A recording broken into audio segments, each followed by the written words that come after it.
Respond to your 10 favorite books of all time vlog.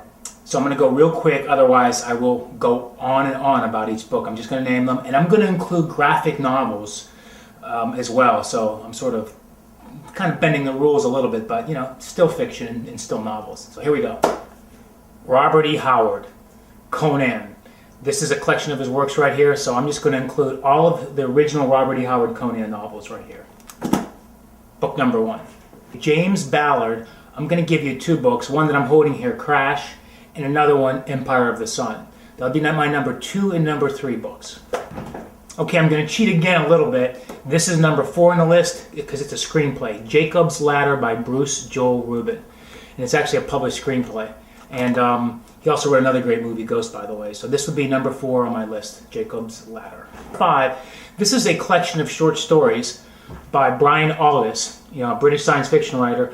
And one of the stories in here is how I got turned on to this. It's the story that AI is based on, super toys that last all summer long. So book number 5.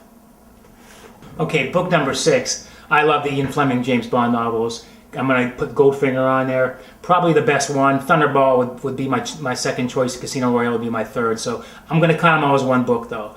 So number 6, I think we're at. Goldfinger, Ian Fleming. Comic book territory. Witchblade Revelations. This is volume 2 of all these different of Witchblade, and and I'll admit that a lot of it is the artwork. I just love this artwork, and I like the story too. So Witchblade Revelations, book number 7. Okay, books number 8 and 9. This one here is actually nonfiction, so I'm cheating again. It's Muscle, Confessions of an Unlikely Bodybuilder, Sam Fussell. And it's back in the early 90s, and this was like a Bible to me and a couple of my friends. But I consider it fiction, even though the way it's written. The guy's a great writer.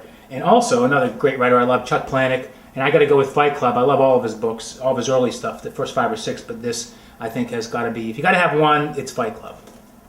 Finally, number 10, one of my favorite writers again, Frank Miller. So we're in graphic novel territory here. And I got to go with Sin City out of all of his stuff. And this right here is, part of this was in the movie, the storyline from here, A Dame to Kill For. Frank Miller, Sin City, book number 10.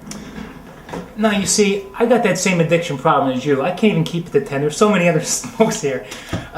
Just real quick, this is a collection of Neil Adams Batman stuff from the 70s, and this stuff here is just unbelievable.